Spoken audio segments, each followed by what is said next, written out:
brilliant young nobleman came to my attention.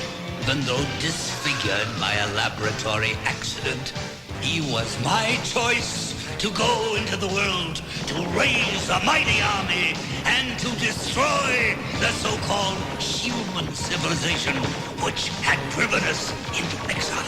You were my hope, Cobra Commander. A creepy science guy, a gun that hair dries. Commander! Commander! Acting out of spite, robots help him fight. Commander! Commander! A new comics run, new stories inside, a new universe that we have tried. Who will look inside? Ladies and gentlemen, Talking Joe is on the air. And nobody beats Talking Joe, an international podcast. Hey, it's me, Mark, coming to you live and direct from the Energon universe once again. If you are new to the show, you can find out all about Talking Joe over at the website. talkingjoe.co.uk is the name. In today's episode, we will be looking at Cobra Commander Issue 1, released 17th of January 2024. And I will not be talking about it alone. I'll be joined by two people. Joining me as always, it's the most dangerous man in the world. It's Tim Finn. Hello, Mark, and hello, listeners, and hello to our guest, who Mark is going to introduce right now. Greetings. Joining us will be Sean Jordan. Who's Sean Jordan, you say? You may also know him by his stage name, Wordburglar. He's a G.I. Joe fan and a Canadian hip-hop artist. He mixes killer beats and lyrics with all things geek. He is best known to the G.I. Joe community for his massive album, Welcome to Cobra Island, which features songs such as I Don't Want to Go to Cobra-La. Why am I bringing that up? His latest video, 1980 Force, is a G.I. Joe-filled delight. If you have not seen it, head on over to Wordburglar's channel on YouTube to check it out. It's taken from his latest comic book-themed album, The Spinner Rack, which can be found over at Bandcamp and other places. Wordburglar.com is the website. Welcome. Wow. I feel welcome. Thank you. And it's a treat to be here. I love the podcast, and I love everything you've been covering with every different iteration of the Joe comics. And yeah, it's great to be back. Shout out Chief. I was here a few years ago, and yeah, really loving Mark and Tim, what you guys have been doing. So thank you. It's so fun. And so I'm so excited to be here to talk about a comic I'm actually very excited to talk about. So super cool. Welcome indeed. Great to have you on. On a scale of 1 to 10, how excited are you feeling about the world of G.I. Joe comics at the moment? Oh my goodness, this is a huge question. I can validate this, but I think I'm cautiously optimistic, but I think we are, without hyperbole, on the cusp of a really, possibly the best G.I. Joe comics age since the original Marvel run. Based on what I've heard, what I've read, what I've seen, and what I've taken out of what has been leaked, I'm very excited. You know, I've never stopped reading G.I. Joe comics, from the Marvel stuff to the Blackthorn 3D and Devil's Due and IDW and all of that. And I think, I have a lot of thoughts here, so I don't want to get carried away. And even if the quality doesn't or couldn't match the original golden age of the 80s, just the volume, right? There are more G.I. Joe comics right now than there were in 1985 and 1988, and that counts for a lot. And they're good, but even if these new comics were pretty good, there are so many. So many. It's a really good point, Tim, that we've got 3 monthly series coming out simultaneously, and I'm not sure if that has happened. Well, it may have happened before, possibly once or twice, but certainly not for any great length of time. It happened the first year that IDW had G.I. Joe when they launched True. Origins, Adjectiveless, and Cobra. Although Cobra was a mini-series, but that special and the second mini happened pretty quickly. Yeah, and I mean, I could just, maybe you could have gotten a G.I. Joe Special Missions, and a G.I. Joe yearbook, maybe in the same month back Or in the 80s. possibly versus Transformers. Yes. Yeah, Is that round about the same 87's the peak year for spinoffs, and then and there's the digests, and then like a year later there's Tales of, and I don't remember what year the Blackthorn stuff is, but yes, 87, 88 is a peak for the comics by volume. It's exciting. I think IDW, there was a point where there might have been one a week coming out.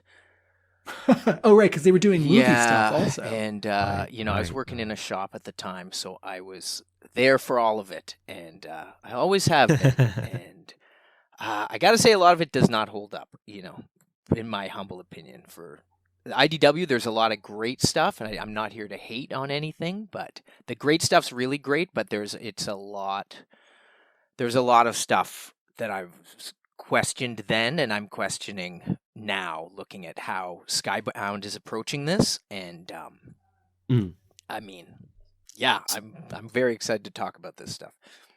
I wanted to call out as well that there was an article that was run on Bleeding Cool, which said that for the final order cutoff volume of orders for Cobra Commander 1, that reached 80,000 copies. So for a G.I. Joe title, and basically any title at the moment, that's a really solid number of copies being ordered. And this is just the Cobra Commander miniseries. Yeah. Obviously Kirkman behind it is a huge win on every level. Mm-hmm. And I know, Tim, you're up on all the retail stuff, of course, so I defer to your knowledge. But when I was working in the Snail, when the IDW stuff was coming out, I would bet not a single IDW issue even hit that. And this was a long time ago in a different market. I would be very surprised if the IDW initial run was cracking 100,000. But I could be wrong. Like back then, our top comics would have been like Avengers, a bunch of like Vertigo was still coming out. Maybe Why the Last Man crossed over around then. But I don't know what the numbers are, but 80,000 for a G.I. Joe comic back then would have been huge to me. So I could be way off. What? And it's about 10 times the volume that A Real American Hero was selling back at IDW. So it's quite the jump. Now, we have to remember that a comparison of Cobra Commander 1 with IDW G.I. Joe, 282 is not a fair comparison, because Cobra Commander 1 is something we've never seen before. The character's never had his own book. It is in issue 1. It's a mini-series, so there may be a different level of attention, and it's got many variant covers. Absolutely. And you've got a killer creative team on it. Josh Williamson's doing great stuff at DC. He's been really building up his resume over the years, so I think he's a name that people trust. And but I was even thinking of like the G.I. Joe proper from IDW, not even Real American Hero, because I feel like the Larryverse is just its own thing, and it always will be. And then whatever the other verse will be, whether it's the Devil's Due verse to the IDW verse to this new Skybound Energon universe, like that is like, okay, we've got our Larry book. We're always going to have the Larry book, knock on wood, and that's amazing. So what is that other Joe verse going to be? And I feel like with IDW, obviously I'm a huge Costa and Gage fan. I think their Cobra work was phenomenal. Thinking of other standouts beyond the Cobra series that I want to go back and reread, like there's a handful, like maybe like the Mad Monk stuff, like David Lapham worked on. Some of the Paul Aller stuff I remember being really good. Not that it was really good or bad, but it's just like, I feel like the proper IDW verse got off to a really rocky, confusing start. And Cobra was kind of the runaway success. And then I just feel like the rest of there were a lot of missteps trying to build that universe outside of what was going on in Cobra, and it just made it difficult. Like certainly I think there's some good like single issues and stuff, but the reason I'm bringing that up, and not to be negative, it's more to be positive about the outlook right now with Skybound. They have really thought this through, and they have looked at the stuff, to me, which has kind of always been there. You know, we can talk about Cobra-La and Sunbow, because that's huge. And I feel like Cobra-La is so inherent to the Sunbow world anyway, that, again, am I getting ahead here? let's not rush ahead too far. So let's... Well, I can say one more thing since Bergie was talking about early G.I. Joe sales at IDW. So according to Comicron from Diamond, G.I. Joe #1 in 2009 sold 32,000 copies. See, nowhere near this, and that was when the market was arguably even stronger. And that same month, and that was the number 50 book, and the number 1 book was Amazing Spider-Man with 350,000 copies. But when you go a step down to the second ranking comic that month, that's another Marvel book, Dark Avengers 1, and that has less than half the sales of Amazing Spider-Man. So the month that G.I. Joe 1, I'm not talking about issue 0, I mean the Chuck Dixon #1, launches at IDW. Diamond sales for the direct market, only 4 books are cracking 100,000. Yeah. Jumping back 2 years, America's Elite, as it's wrapping up, is selling, like 15,000 or 16,000. Yeah, I'm hearing a lot of buzz from retailers as well about the impact that this is having. That it's almost like you've got the Marvel universe, you've got the DC universe, and then the next biggest thing is almost the Energon universe. It just seems almost unbelievable. So contextualizing ourselves, we are in what we're calling the Energon universe. You can tell it's the Energon universe because there's a little EU logo on the front cover, just below the Skybound logo. Looks like Cobra Commander is stepping on. This is the universe that started with Void Rivals, then sort of flowed through into Transformers. We've had Duke issue 1 last month. They've said that there'll be 4 5-issue G.I. Joe comics introducing us to some of the characters and the world, with the expectation that might launch a ongoing.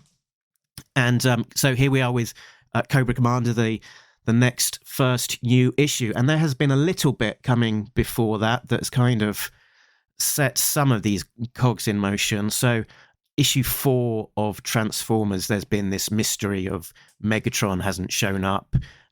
But in issue 4, Optimus Prime replaces his arm with Megatron's cannon arm, and the last page of that issue features Megatron missing an arm and frozen into a glacier somewhere in some Arctic wastes.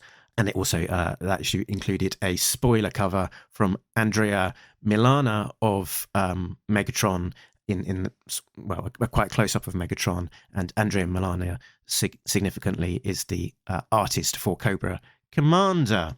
So we've kind of seen little glimpses of Megatron prior to this issue where he does appear, and we'll obviously get into that. And I've not said it, but it's kind of explicit into everything we do. There will be spoilers. So if you've not read Cobra Commander yet, please do dive on into that, read it, and come back, because we will be giving a whole lot away. So the creative team behind this issue, we have got Joshua Williamson as the writer. He is basically the architect for all things G.I. Joe in this new Energon universe. He's also writing Duke #1.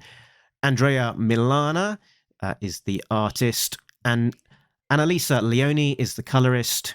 Russ Wooten is the letterer. Sean Makowitz, Jonathan Manning, editors, and Andre Juarez, logo and publication design. I'll just pause there. Tim, did you have any did you have any editor's notes there or observations on Andrea and Milana, the artist? Anything that we should be aware of? Yeah. I'm reading from Simon & Schuster's website. So I think American comics fans have probably not heard of him and were sort of surprised or puzzled when the Cobra Commander creative team was announced. So Andrea Milana is a cartoonist from Rome, born in 1993. After graduating in painting from the Academy of Fine Arts, he entered the world of comics through self-publishing, to which he devoted himself for several years. His debut as a professional artist in the US market is a graphic novel called Dahlia in the Dark, and comics fans, your comic book store can order this graphic novel from Diamond because it's published by Mad Cave. And the cover has a muscle car driving at us and some flying monsters and sort of a looming scary face with a glowing red eye are in the sky in the background. The cover is very blue and purple. But otherwise, I think Cobra Commander #1 is the first sort of regular comic that American readers have read drawn by Milana. Shout out to Mad Cave, by the way. I think they are very slowly building up some cool stuff over there. But Mad Cave Comics, that's cool. I did not know that Andrea got their start there. Awesome. They've also, Milana's got an ArtStation page, which is artstation.com/Andrea Milana art. And there are some non-G.I. Joe color character studies and sort of pinups and something that looks like a cover of an Italian book. And whatever words you use to describe the art style in Cobra Commander, it is on display here on this ArtStation website. Very good. And he does have some social media presence as well. So he's shared black and white / grey tone art process on his Twitter or X account, if you insist.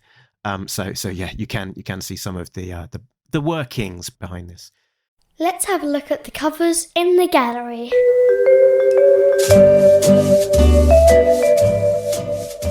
So this being a #1 from Skybound, there are an awful lot of covers, Tim. So let's have a bit of a whistle-stop tour through the covers, maybe just lingering a little bit more on the cover A. Sure. Cover A is by the regular creative team, Milana and Leoni. It's Cobra Commander emerging from green smoke with some jagged rocks that are also green, with a green sky and a full moon, and on the ground are some coiling green snakes. And Cobra Commander is sort of walking toward you, and holding a pistol. This is in his battle mask costume. But in the sky over his right shoulder is the Autobot Arc heading what looks like downward. This is sort of an unusual cover. There's a great logo. There's a great Cobra Commander logo up top, block red capital letter font that's slightly italicized. The Cobra insignia in it is not italicized. I think I'm okay with that.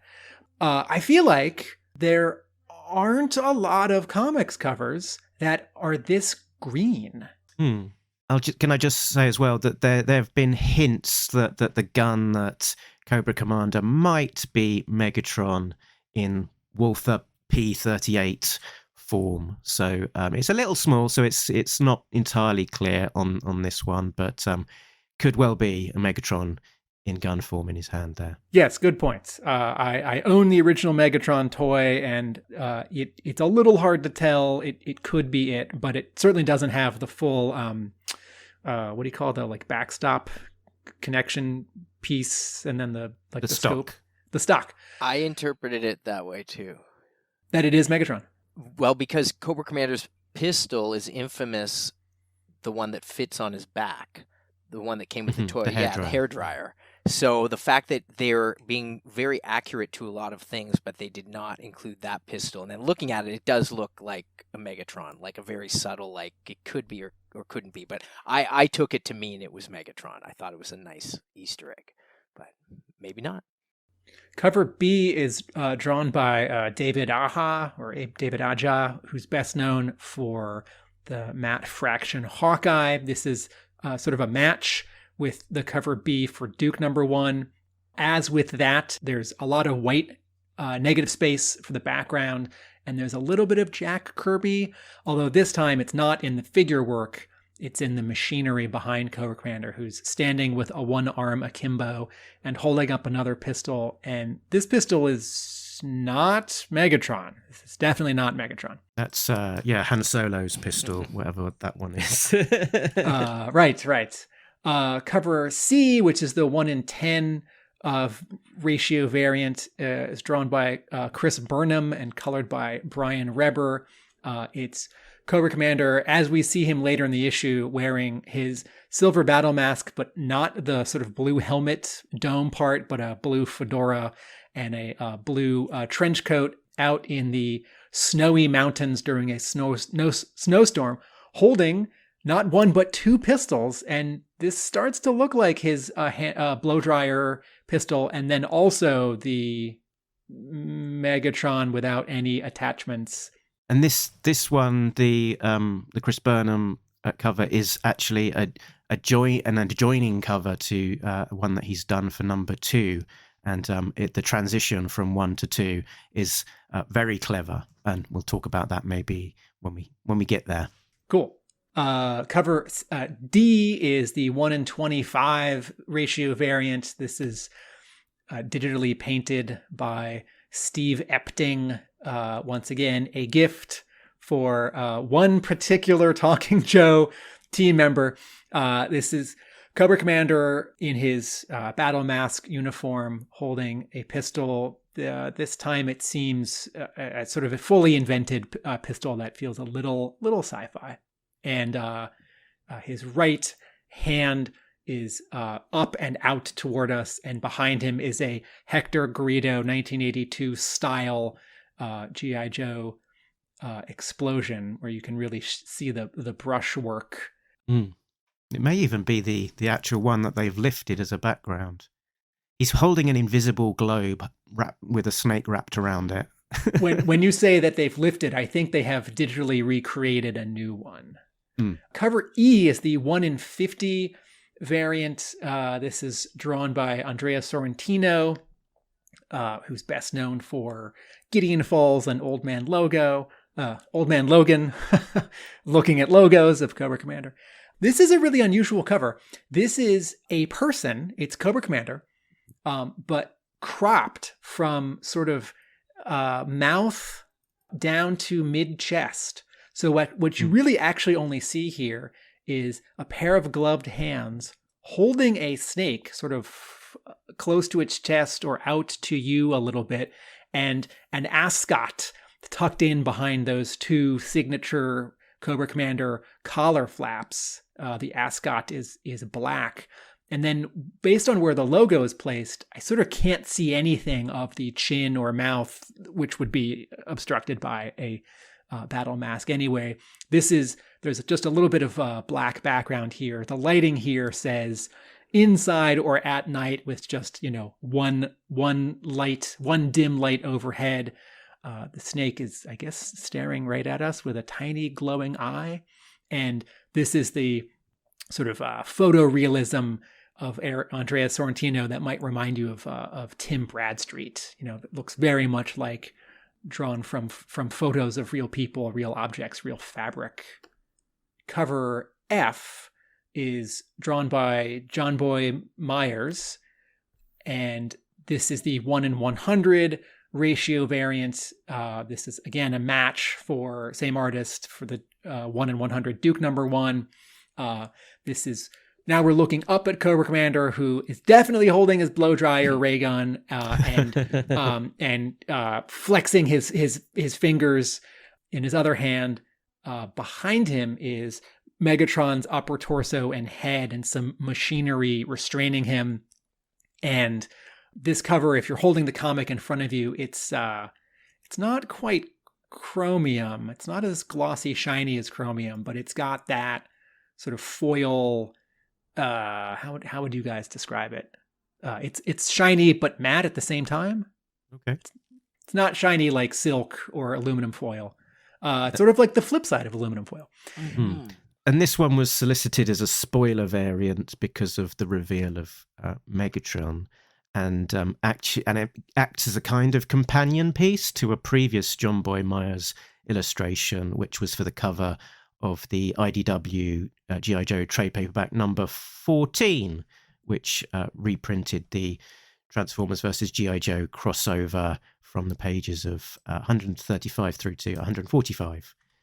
Yeah, John Boy Myers is one of the few artists who's now drawn for 3 different continuities. A cover for the Marvel reprints, covers for IDW's new continuity, and now covers for the Energon universe.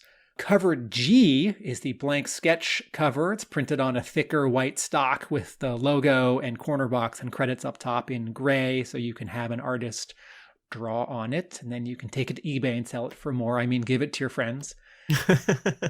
And then the cover, I have to Google this. Cover H is the 1 to 250 David Mack variant. Oh my gosh, I had no idea there were this many covers for it.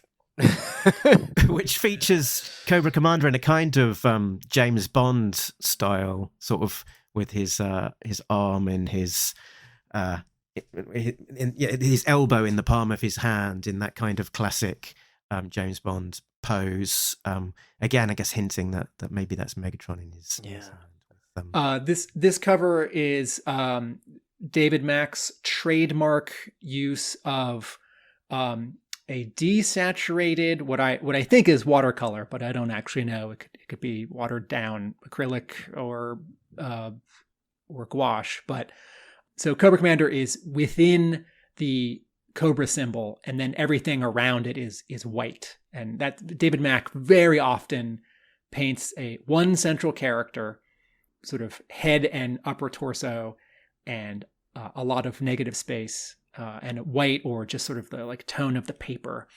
And this one is also sort of a match for Duke number 1. And then this is where I hand the microphone back to Mark to talk about some of the retailer variants. I'll do a whistle-stop tour of this. So first of all, we've got Bird City Comics John Gang variant. So it's a torso of Cobra Commander in John Gang's sort of very computerized looking style. Southern Comics Cartel Santa Fung variant, which is a sort of fun cover of Cobra Commander sat down in a red armchair surrounded by snakes in his old snake kind of garb.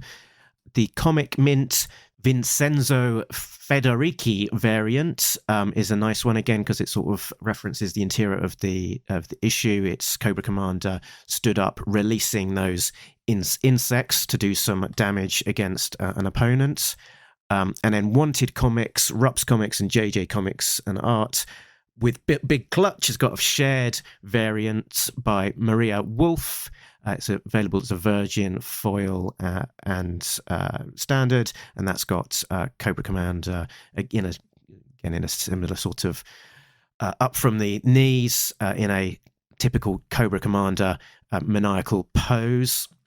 Then we also have Eastside Comics Megacon variant, which I understand is meant to be an exclusive just for sale at Megacon Orlando, but doubtless it will show up in other places. And this is Cobra Commander, full body, stood atop a tank with a Cobra logo behind him. And then the final one is a retailer variant by Nimit Malavia, which is actually one of my favorite ones because again it references the inside of the book and is done with quite a lot of artistic panache. He's sort of stood in his old man snake garb with his big floppy hat. The snow is coming down and it is illuminated. The snow is illuminated in red, which sort of ties into that sort of horror vibe of the book, and it's illuminated by the sort of the lights of the vehicle that he's driving. That's in trade and virgin foil, and I actually reached out to the people with this one, and I've got a special offer if you do want to pick it up.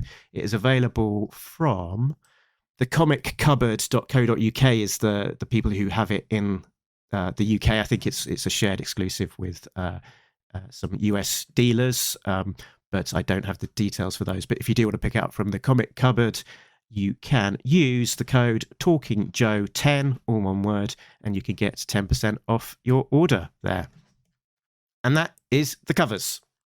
Oh, wait, it's not the covers, Tim, because it's done so well that last week they announced second printing. So we've three of them.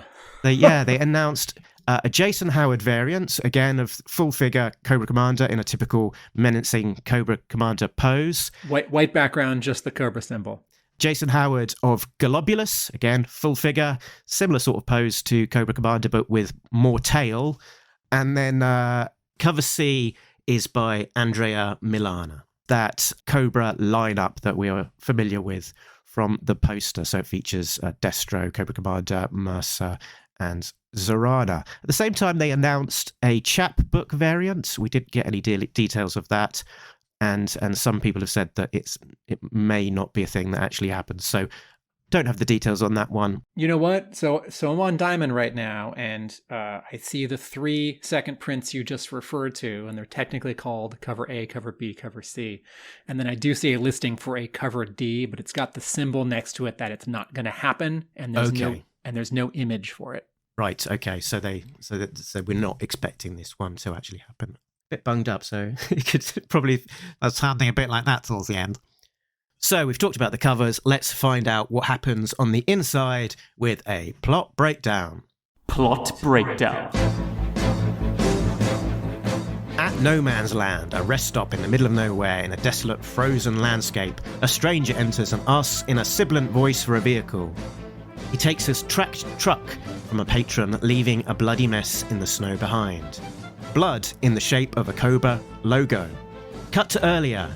In Cobra-La, strange land of organic structures, crops, and flying manta rays, a mob attacks a science lab, demanding answers on the monstrosity that is contained within. The leader of the scientists wants to protect his research, contained in a giant metallic safe. He is injured in an explosion, but is repaired by Cobra-La's mysterious medicines, which includes a 3-headed snake. When he recuperates, he has a freaky new eye. He is summoned by Pythona and given a familiar helmet to wear. Cobra Commander visits Lord Globulus, now dressed in his familiar costume. For his betrayal, he is to be killed by a trio of royal guards, but Cobra Commander releases some insectoid robots which kills the guards. He then convinces Globulus that he should leave with a new title and a special mission for the outside world. Before he sets out, he unlocks the vault, and we see the giant Megatron, who is shackled. And Cobra Commander reveals he has gained knowledge of the Transformers' galactic secrets. He vows to track other Transformers' energy signatures. Outside, Cobra Commander pauses, along with a disguised Cobra-La referred to as Grunt. Cobra Commander has tracked an energy signature to a swamp shack in Florida. The shack has the word Dreadnoks written on the door. ... To be continued. Okay, so when Mark was describing one of those retailer exclusive variant covers, he used a particular word, the H word, horror. And I think that's a good place to start, because to both of you, what do you think about this approach, this genre? Because we haven't seen this before in G.I. Joe. Well, you know, at the start, you mentioned I have a song called I Don't Want to Go to Cobra-La. That was me. I love Cobra-La. And to me, as a kid seeing that movie, it flipped everything I knew on its head. I've always loved the Larry Hama comics. I love the real world military. But the Sunbow universe always had that superhero vibe. And to me, this whole Energon universe that's being built, starting with Void Rivals and now Transformers and G.I. Joe, it's kind of like the ultimate, or maybe like the max version of the Sunbow universe. And when I first heard Transformers were going to be in the same universe as G.I. Joe, you know, there's a few ways this could go. And to me, Cobra-La has been sitting here untouched, waiting for someone to finally do something with it. Full disclosure, I submitted a pitch years and years ago. I don't know if anyone ever read it, but I sent it to 2 different editors at IDW and never heard back. And it was about Cobra-La, and it was a sequel to Worlds Without End, set in the Sunbow universe, if you're familiar with that 2-parter, where Cobra rules the world in an alternate reality. And to me, the natural evolution of that plot line is that if Cobra rules the world, that means Cobra-La is right around the corner. So that was my comic pitch, and I've still got it if anybody's listening. I dropped nuggets in a song, but... And those editors didn't need to take your pitch because Tim Seeley was already using Cobra-La. Oh, no, that's Devil's Due. Yeah, so, and I love that Tim Seeley. Right, and okay. In Black Horizon. All right, I'm sorry. My timing's off. No, Please no, continue. no. It's cool. Like, I've always felt like Cobra-La, again, I love both universes of G.I. Joe, and it's kind of like what we were talking about before, there being a different universe. So the fact that this is a horror book with Cobra-La in it makes perfect sense. I'm excited someone's used it and approached Cobra-La. They touched on it briefly in the Cobra series in IDW, but they made Globulus more, it was like a cult leader, and there was that thing. They didn't really touch on this like ancient snake civilization, which to me, if you're in this world, like Cobra-La, I've never understood the hate that people have for it in the Sunbow universe, because that's a universe that gave us Destro's family with a Cthulhu monster in the basement. You had Airborne's brother had these crazy like X-Men mutant abilities. There were dinosaurs. There's an episode where they travel through a portal in ancient Egypt and meet like Osiris and these ancient mythological Egyptian gods. And I could go on and on. There's dinosaurs, there's time travel, there's mutations, the Synthoid conspiracy, there's alternate realities. Like the Sunbow universe, Cobra-La fits so perfectly into it.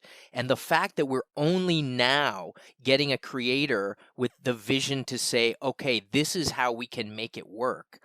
And knocks it out of the park.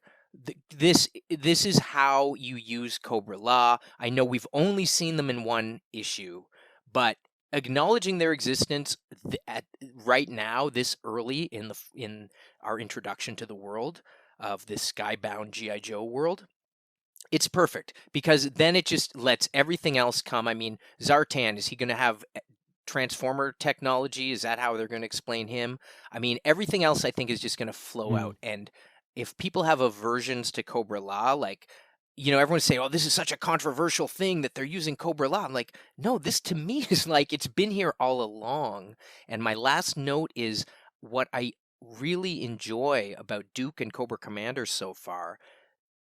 They're being helmed by, you can sense that the people respect these characters and the stories and what has come before, and they love them, and they want to push them forward while answering all the challenges they have about how does G.I. Joe work in 2024? Like, who cares about it? Like, to me, this actually feels like finally a G.I. Joe universe that maybe a younger generation could get into.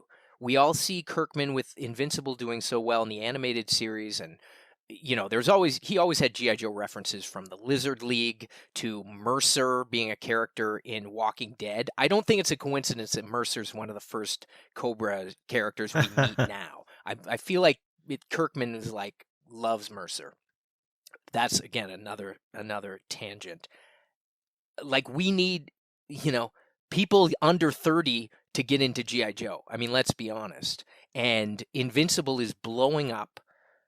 And if Kirkman and the Skybound universe handle this properly, I don't see any reason why this could not be pushed into like the way Kevin Smith has been handling the Masters of the Universe cartoons on Netflix. Like, this type of stuff is what me, like 8-year-old me, is like, yes, makes perfect sense. Anyways, rant over. I love it. I'm excited. I think it works perfectly, and I'm so glad that they have they've acknowledged this. People get feelings around Cobra-La. I was at JoeCon talking to people when there was a rumor that they were going to do the figures in the modern era, because they did a Nemesis Enforcer, and there was a rumor there was a Globulus right around the corner. And I was like pushing the club to do a Cobra-La set. And they did a Pythona, of course.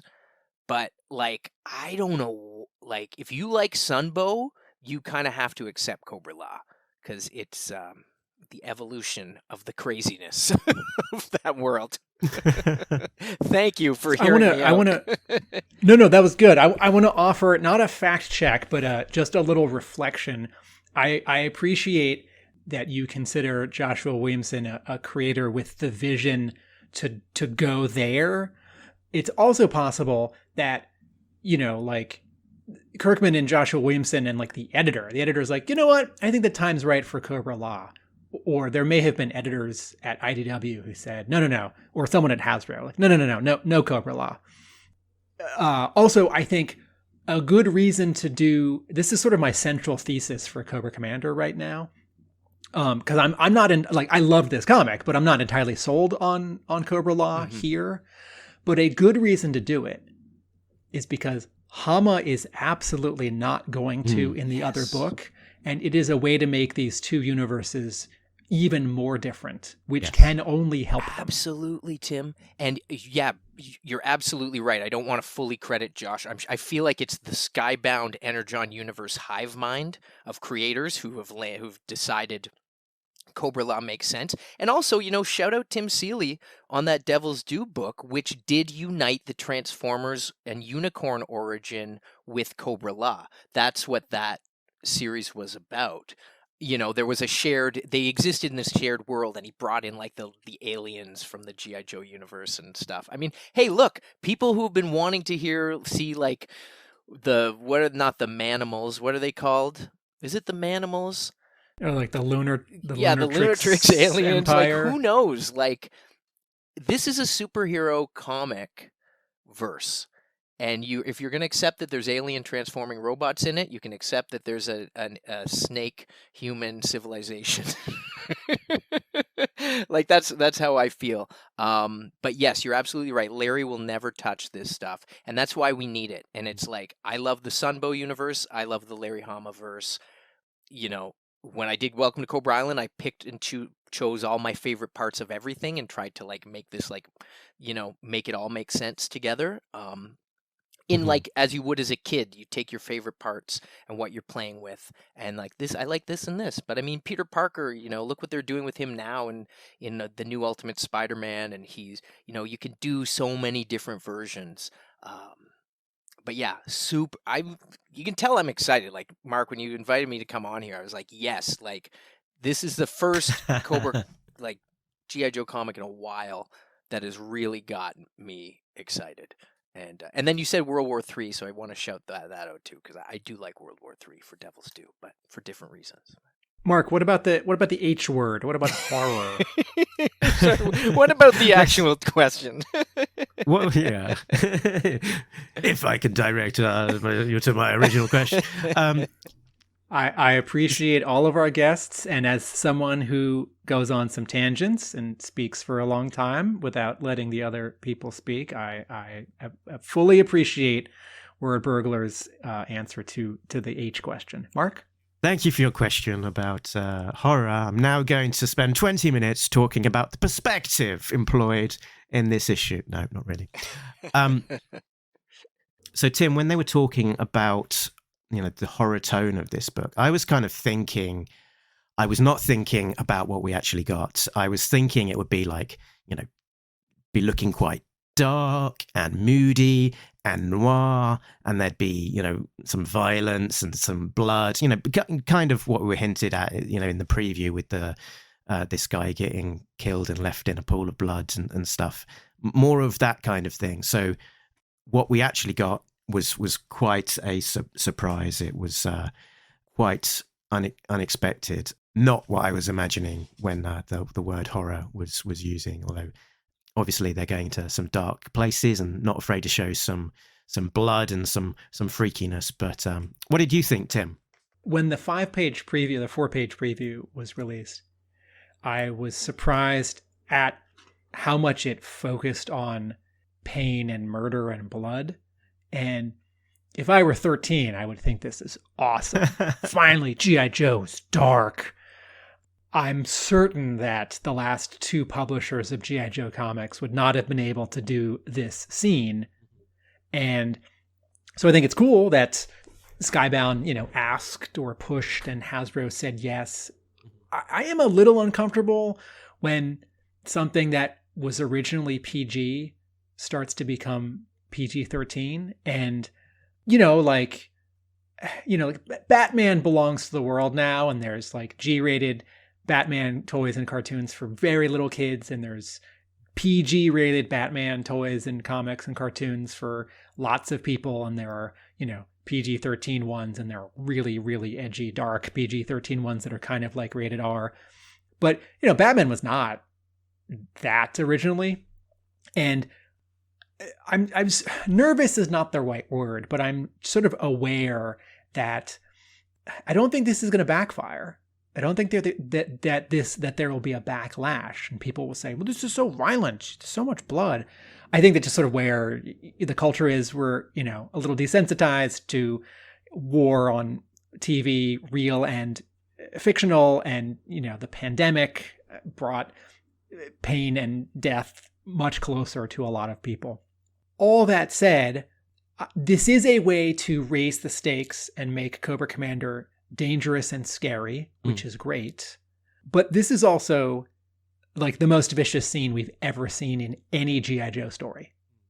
Actually, maybe, except for the scene in the animated movie when Nemesis Enforcer brings the mutating spores up to Cobra Commander, and he screams, pleading, "No, not the spores!" And some Falcon sticking that worm stick into Globulus's eye was pretty nasty as well, and I think created its own Mandela effect of people swearing that they saw it being plunged into his eye when they saw it, and there not being any actual evidence of that. Yes, I'm one of those people. I'm sure I saw that on TV in May of '87. I guess these three examples show that Cobra-La brings out the worst in us. Maybe. In terms of horror, I think I didn't know what to expect. And I understood that the cover feels horror because Cobra Commander is creeping, on the A cover. On a bunch of the other covers, he's like standing upright in a standard pose, and he's gripping his fist, or he's clasping at the air.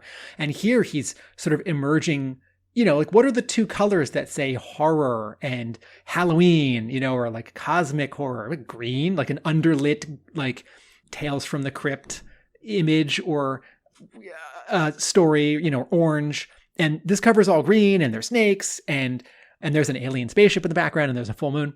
At the same time, I didn't expect that when the graphic novel comes out in June, Cobra Commander, determined to rule the world, that I would rack it at my store in the horror section. This will go in the action section with G.I. Joe. Interestingly, Transformers goes in sci-fi. And so does Void Rivals. So I didn't know what to expect, but I think I was expecting sort of monsters, like Inhumanoids. But I guess once you do that, Cobra-La is not that big of a step. And to Bergie's point about how crazy and the old cartoon was, right? Like time travel and aliens and alternate dimensions, alternate realities.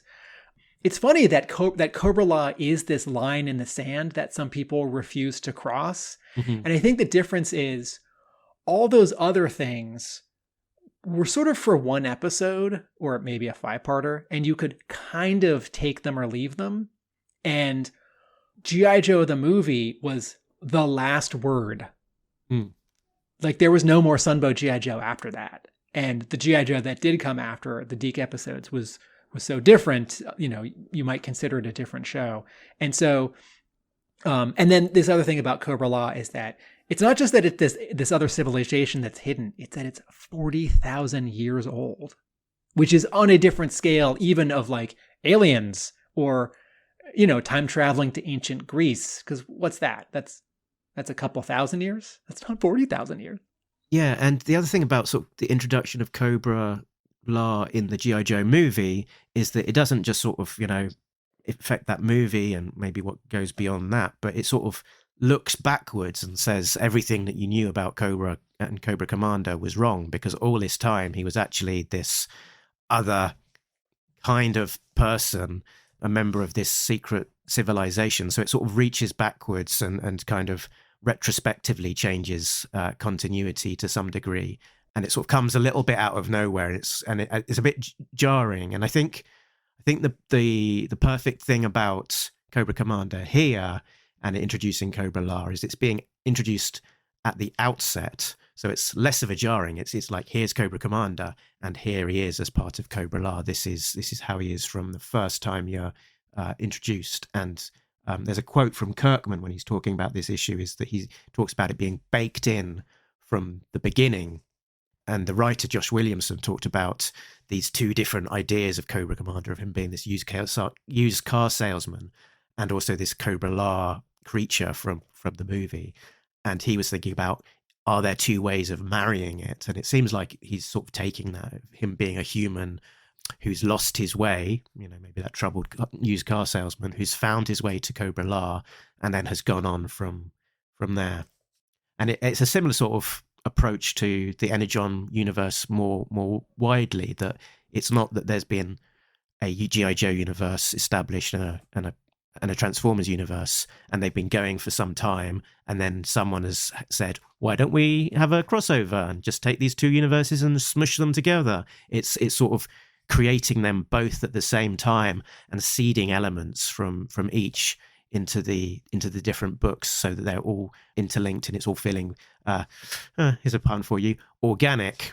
Yeah, you make several good points, and one of them is if you're standing over my shoulder reading my notes for this episode, because I was thinking about this earlier, and I wanted to make a point. I wanted to riff on how simultaneously exciting G.I. Joe the movie is, the animated movie, and also how disorienting it was to see as a kid, because so I was 10 when it arrived on television, and there was no advance notice, and my brother and I caught the end of it, and we knew that it was G.I. Joe, but it's like, well, who are all these characters? Like, we sort of knew them from the toys, but it's not, like Duke and Flint and Roadblock. It's like that new guy and that new gal and that other new guy and this snake guy, and like, what?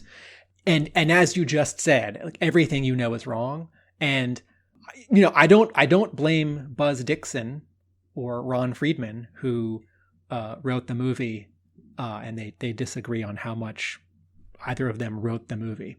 But the other thing that is interesting about this comic, Cobra Commander, so I appreciate that in terms of like, well, I don't know if G.I. Joe should go there. And as you said, it's just it's like on page 6, here's Cobra-La. Cobra-La is old news, It's like, oh no, sure, there's a generation of G.I. Joe fans for whom Cobra-La is a bridge too far. But there's another generation of Joe fans who have gotten into G.I. Joe and either like gone in reverse chronological order. So like 1987 is some of the most recent stuff they've got. It's like, oh, they got the IDW stuff, and then they looked at the Devil's Due stuff, and then they went to the Marvel stuff, and what about the cartoon? It's on Hasbro's YouTube channel. Or they went in total out of order, and it's just one more part of the mix. And as Bergie says, maybe a clearly underused part of the mix. I think about sometimes how protective I feel of Tim Drake as Robin, and that Jason Todd really shouldn't have come back. But that's old news. Like if you got into comics in 2005, even before I owned a store, right? It's like, oh, well, Jason Todd's been dead since, 87, 88? Like, that's old news. And there's an entire now generation and a half for whom Damian is the definitive Robin. And it's like, who's this Tim Drake guy? So I think a lot of people could pick up Cobra Commander #1 and not have any of these feelings of sort of like protecting G.I. Joe from Cobra-La that we might have or might recognize, even if we don't have them. And I also think some of the Devil's Due comics that very definitely retold Larry Hama stories would include him in the credits, like based on the works of Larry Hama, or special thanks to great Larry Hama, or dedicated to Larry Hama. And in reading this comic, legally, you don't have to do this, Skybound, but I sort of felt like Buzz Dixon and Ron Friedman should get a little credit, or, they don't credit Ron Rudat for all these character designs, not just Cobra-La, but all the character designs. But when there's this accident and in this issue, Cobra Commander is mutated, I thought, well, this definitely goes in a different way, but I've also seen this before. Like people who are like writing and drawing Amazing Spider-Man right now, who are like retelling, the second appearance of the Green Goblin and adding some detail, don't necessarily cite, whoever it was, Stan Lee or, Jerry Conway, who was writing that story at the time. But, okay. Yeah, back to you. This, with Cobra-La being introduced and stuff, and I think this issue did have a risk of it being a very divisive take of introducing those characters so up front. I think that they pulled it off well in terms of how it was introduced. And from looking at the reaction, this issue does seem to have been very well received. I have seen a few voices out there saying that isn't really so much for them, or perhaps they, liked it but still a little bit wary. But generally, it's been very, very positive. So I think this risky take has somewhat paid off. Shall we just talk about the art in isolation a little bit? Yeah. From Andrea, Milana, and colorist Annalisa, Leoni. Do you want to hear my? Yeah. My take. We've got a little bit more cartooning going on here than the traditional kind of adventure style comic booky look to G.I. Joe that we're used to. I'm put in mind of artists like Rob Gilroy, who illustrated Chew, or Phil Hester, who's probably most famous for his work on Kevin Smith's Green Arrow. And so the little touches here and there where it's sort of more evident than others, like, for example, when he's smacked on the back in the bar, and there's that lot of sort of explosive kind of effect on the back of his jacket, just sort of showing that kinetic force, which is definitely not trying to be literal, but really quite effective to me. And it's not dialing up that cartooning to 11. I think it's sort of just in that right place where it's got the balance, and possibly by mixing that horror with a bit more cartooning, it's slightly more palatable. What were your broad thoughts on the approach to the art from the team here? So both the art and storytelling and color are great. And what the art is doing for me is it is slightly mixing rounded dimensional and flat. And so what's happening is it's like 8% becoming abstract. So like the panel under the one you just referred to, the smack, where the motorist who's about to get murdered by Cobra Commander, where he's walking away and he puts on his coat. His coat is definitely sort of looping up his arm and twirling around him. But the way that Milana draws it, it becomes a series of triangles and rectangles. And that happens with sort of everything in this. They are in the panel below that, with the wordless panel with the bartender and then Cobra Commander walking away. There is a slight flatness, and I think that's where you're getting Phil Hester. There's a slight flatness to the forms, the bartender's arms, Cobra Commander's arm, but at the same time, because of how they're drawn and also colored, they're definitely, rounded. This isn't like total flat abstraction, and this isn't even like Mike Mignola, like everything gets flattened. And then you turn the page, and the bartender and the woman come out of the bar, and they see that the murder is happening. And when we close up on her face, above the 3 panels with all the blood, Milana draws her eyes just a little bit bigger than normal. And in the previous panel, her eyes are just a little line and a little dot. And again, that's a kind of cartooning where it's a kind of reduction, where he's not drawing the full realistic, top line, bottom line, and the orbit, and the cornea and the retina and the pupil, right? He's taking information out. And when I saw this preview a couple months ago, who it really reminded me of, and this is not like someone more famous or a bigger deal, but who is in the pantheon of G.I. Joe artists, is Aaron Conley, who is an artist that probably Joe fans don't quite remember. Aaron Conley drew Scarlet's Strike Force and did a couple of the covers, did the B covers. This was the final G.I. Joe comic in the main sort of the Chuck Dixon IDW continuity that became the Hasbro-verse, the Revolution-verse, where this was a G.I. Joe team with a Transformer on the team. And this was the series written by Aubrey Sitterson. And this comic only ran 3 issues. Connolly had done a couple covers for the previous series, the 2016 G.I. Joe. And in fact did one whole issue.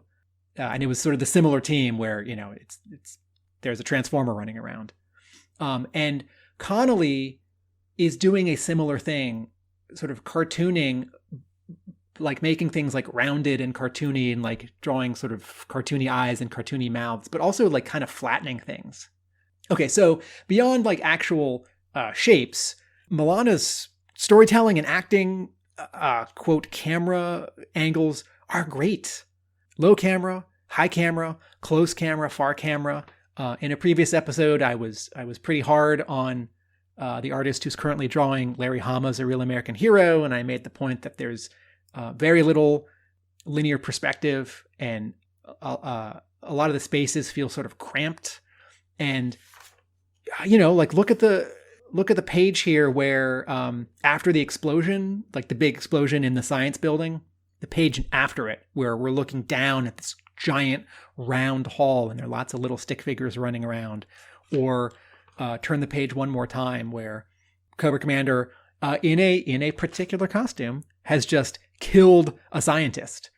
The next page starts with a panel with almost no characters in it. We're just looking at this giant door. What a great sense of scale.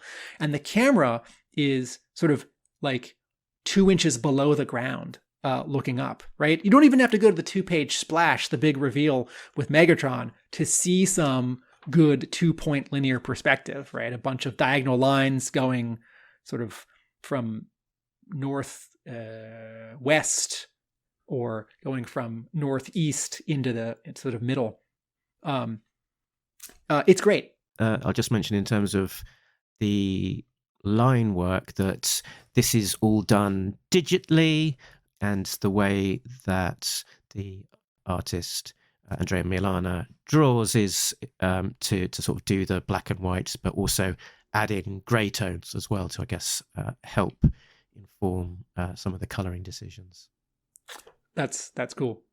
Colorist Annalisa Leoni, if you're a Star Wars fan, you have seen her work on a handful of issues of Star Wars The High Republic and a couple issues of Star Wars Yoda. And if you go to her Instagram page, which is instagram.com/leoni.a_art, what's really cool here is the pieces that you see, you can tell that she's not just someone who colors. She can absolutely draw. She can do costume design. She can draw animals. She understands light, right? She's a painter, like digitally, but a painter. There's cartooning. There's interesting composition. And it is not a prerequisite that color artists need to be able to also draw comics. But man, when that occasionally happens, that sure helps. One last thing that I like about the colors here. Leoni changes the color for every scene. So the first 2 panels of the comic, light blue, because we're outside. Scene inside the bar, green. Cut back to outside when the murder happens, light blue. Cut to Cobra-La, it's very yellow, right? Like all the blues in Cobra-La, they're really aqua, right? And this keeps happening. And then when we're inside the building, when the rebellion takes place, like very yellow. And this is just one more thing to add variety so that, like you think of comics from the 70s and like color artists weren't doing that because they really couldn't. They didn't have as many choices. It's like it's daytime or nighttime. The sky is either light blue or maybe it's pink or yellow just cause. Not necessarily because it's like sunset or sunrise. It's just to create some variety. Really like the art. Oh, and then one last thing about the art. When the Royal Guard, the trio of them, try to attack Cobra Commander, and then when they're swinging their very sharp weapons, there's some cool blurring. And did I mention Russ Wooten as letterer when we talked about Duke? I did because I like the sound effects. Man, are the sound effects in this cool. Let's talk about SFX, baby. Let's talk about pew and scree. Let's talk about shooting gun things and the sound effects. We'll see. Let's talk about SFX. Let's talk about SFX. Like on page 1, 2, 3, 4. On page 4, the the scream, like that's a choice. Yeah. This isn't like, it's like that could have been Times New Roman. That could have just been like regular handwriting. That could have been some like literal horror font, like the Tales from the Crypt or the Vault of Horror. Like, no, don't do that. Right. And it's snowing outside, so the letterings, the is red, covered in a dusting of snow. The lettering here, actually, there's a slight sort of thin, jagged quality to it, which agrees with how Andrea Milana draws, inks. And then the one last thing I wanted to say, and then I actually will pass it right back to you. And also on this same page, we've also got a really iconic sound effect, which is the zt-trik-tik. Do you want to do your own take on this as well, just so we've got... So a bit of a mystery. We saw it in the preview, and this is, I think this sound effect is linked to the corpse on the floor with the Cobra logo, and this sound effect repeats later on in the story. So we sort of do find out what is causing that. We'll touch on that maybe in a minute. The guy who gets murdered has just said, "What do you got there, weirdo? Some kind of toy?" The last thing I wanted to say about the art is that the way that Milana draws, I don't know what digital brush or pen he's using, but it reminds me of a calligraphy pen where you have a wedge, where you have a flat wedge. It's not a point like a ballpoint or a felt tip pen.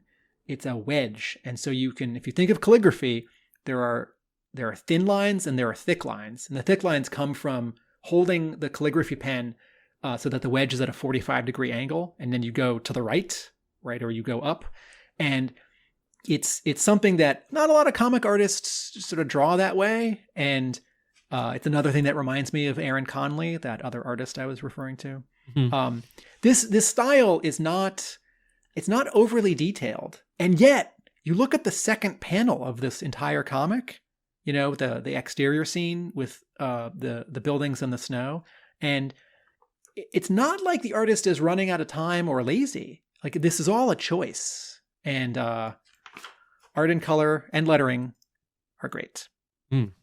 As well, and I guess the other technique that you see a little bit here is a kind of like a black dry brush type effect that you might get from like a Pentel sort of. I think you mean a dry brush. Yeah, I mean a dry brush, or possibly squinting. It might be charcoaly. It's a digital effect, so it's not a real brush, but it's that definite effect there. You can see it particularly in that page with the giant boom.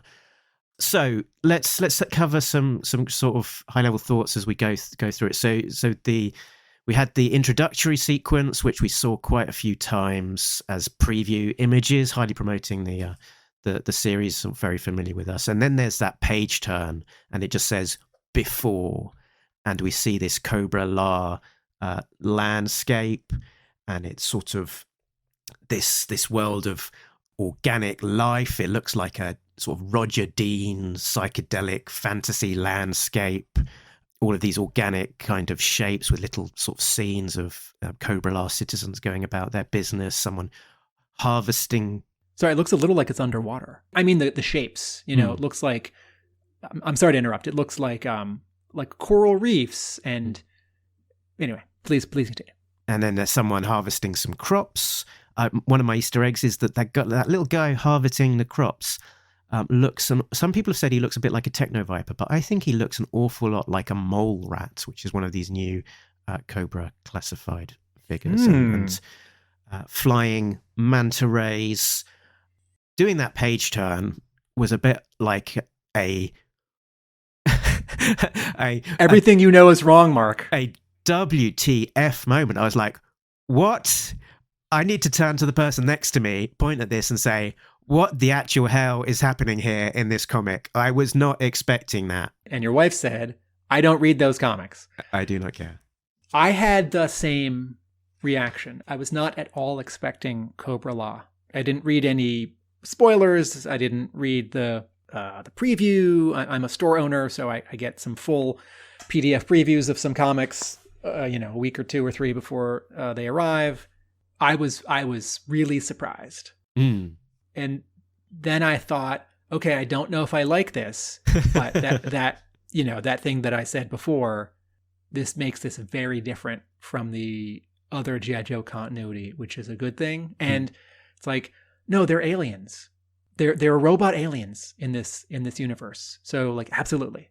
Mm-hmm. And in Duke #1, he's got a jetpack that comes out of nowhere. It's small and it unfolds, and it's like, that tech doesn't exist. It's like everyone's anyway. So, and then I turned the page again, and I actually had a hard time understanding what was happening on the big panel with the boom. I couldn't tell if one of the buildings we had seen on the previous 2-page spread, where was an explosion inside it and it was being sort of inflated, or if this round building is already a sphere and there just happens to be an explosion in it, and all of the sort of effect ink lines and the like direction of the lettering is just like, sound and air pressure, but not an actual like building inflating and then, and then in the next panel, I thought, okay, I think that's a Molotov cocktail.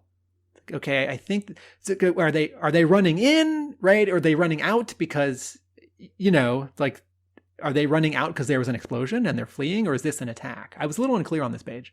And it becomes clear the next page that it's an attack on this lab, and they're on that page they're doing that somewhat, again, divisive cry, which some people will love and some people will send shivers of horror down their spine for different reasons, where they are shouting Cobra la la la la la la la la. So we're in the lab. They're being attacked by this mob because word of the monstrosity has leaked. We'll find out what that monstrosity is. And then there's this guy who seems to be taking the lead. The mob will kill us all when they see what we have done. We have committed crimes against our ways. We must retreat! Retreat! And then bang, shot through the head. So obviously this is a bait and switch here. We're being introduced to this guy. This is a misdirect. It looks pretty much exactly like Cobra Commander in the flashback scenes of G.I. Joe, the movie, when he was a young nobleman who was taking part in a scientific experiment. He's using that classic Cobra Commander catchphrase from Sunbow of retreat, and then is shot in the head, bang, and no one retreats. It's kind of a mission statement wrote large here that this Cobra Commander is very different to the Sunbow Cobra Commander and is not one for retreating. In the letters page, which is a 2-column, 1-page welcome from writer Joshua Williamson, he says, early on we had a rule for this version of Cobra Commander. This Cobra Commander would not retreat. He would fire back and take charge.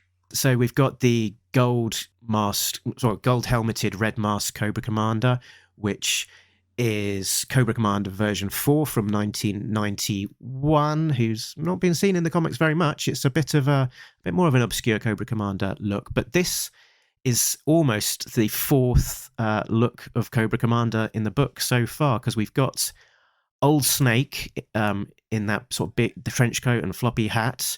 We've got Cobra Commander, the nobleman look from the movie. We've got Cobra Commander being shot through the head with a giant bang, which may be coincidental or may be a reference to the IDW Cobra Commander who was shot through the head in a similar way. And then we've got version 4 Cobra Commander here, and then later on we have the classic version 1 look, the iconic look to Cobra Commander. So we're getting a lot of different sides to the character of Cobra Commander in this book. And I bet you by the end of the series we'll probably see that battle armor Cobra Commander just for good luck at some point. For those of you who don't know the reference to Old Snake, there's a 1986 episode of Transformers. Season 3 takes place after the movie, so it's 2006. And there's a character voiced by Chris Latta who has the silver mask, but not the blue dome, and a fedora and a trench coat. And sounds like Cobra Commander, and at the end yells Cobra, and is working with the Decepticons to make life hard for the Autobots. And that episode is a cute convergence point of continuity for G.I. Joe and Transformers cartoons. And you can take it or leave it whether, those two cartoons really were in the same universe. So the covers, the variant covers of this issue, where Cobra Commander has a fedora and just the silver and the trench coat. That's Old Snake. So it turns out that the guy in the gold helmet with the red mask, Cobra Commander version 4 action figure, who shoots the other guy in the head, is the actual character we know as Cobra Commander, because he's the Caucasian guy in this scene with people who have sort of light, pale blue skin. Possibly masked to disguise that he's human Caucasian rather than looking like the rest of them, perhaps? Yeah. It's not clear. It's not specified, but yeah. And that doesn't seem like an oversight. Either this costume, him in this costume, is just a fun Easter egg for fans, or it's like, here's your pressure suit because you're in Cobra-La and you're not one of us and you breathe differently. Or like, well, you're a scientist and you're the head scientist of the science corps and you need, like red gloves because, splatter. But so this issue has some sort of callbacks, and some of them are these surprises, like the misdirect from the previous page. And some of them are, so then on the next page, the Cobra Commander says, our main goal now is to protect our research. Let the fools in. We'll deal with them. And then he throws this red thing. And he hands a red thing to one of the other scientists, and he throws one. And it explodes in front of some of the rebels who have entered. And the explosion, and one of them screams, it burns. And then this scientist who he just handed the red, let's say, grenade to says, should I throw this as well? And I think the idea here is that this scientist with the long hair is not a warrior, wasn't expecting a rebellion to come crashing through the door, isn't prepared to throw this red grenade. And so Cobra Commander says, you fool. And there's a little bit of light sort of where we are sort of emanating toward him to hint that when you turn the page, there's going to be this big explosion. So he hands this grenade, this monster bomb, to like a lab assistant, and he says, kill some of the rebels. And that person says, what? And then it blows up. It's a great beat. He is caught in this. And so this is not redoing the beat from the animated movie, but having a similar thing happen to him, which is that he is mutated and injured in a lab accident. And then he's sort of put back together again using mysterious Cobra-La medicine, which includes this sort of 3-headed snake that bites him as part of the process. And but by the end of it, he's got a Cobra-La-ish extra eye sort of growing just above where his right eye is, and he's sort of recuperating in a Cobra-La hospital room, I take it, and there's like a kind of an octopus creature plugged into him, like instead of an IV machine, and up on the ceiling, instead of like a regular light, it's kind of like a glowing fish in a kind of dome. So we're in a sort of very different kind of environment to a typical sterile Western hospital that we'd recognize. In the first couple episodes of the cartoon in 1983, Destro enters Cobra Commander's main room, and the camera's behind Cobra Commander, and he's finishing a meal, and he's seated, and Destro comes in and says, "Commander, your mask." And Cobra Commander says, "It takes a strong stomach to be able to look at me, Destro." And then it cuts back to him as he finishes putting on his mask. And that was always left up to the imagination, right? Ron Friedman, writing those first 5 or 10 episodes, did not have in mind that he was this like monster scientist guy from 40,000 years ago in the Himalayas, right? Retroactively, that gets written in later. So I guess all the Caucasian around his eyes in the cartoon that we could see in season 1 when he had his hood on was makeup, because his skin in the show was actually light blue. Mm. And so there's this version of this here, which is how much of him is of our world and how much of him is of the Cobra-La world. And what I appreciate about this comic book is that it gives a better origin to Cobra, right? All the retroactive continuity of Arise, Serpentor, Arise, and G.I. Joe the movie, it doesn't quite do enough to like explain all the crazy changes that they're making. It's like, I guess the bad guy army is going to be called Cobra. Why? Just cause. And here it's like, well, Cobra-La is all built on organic, right? There isn't concrete and steel.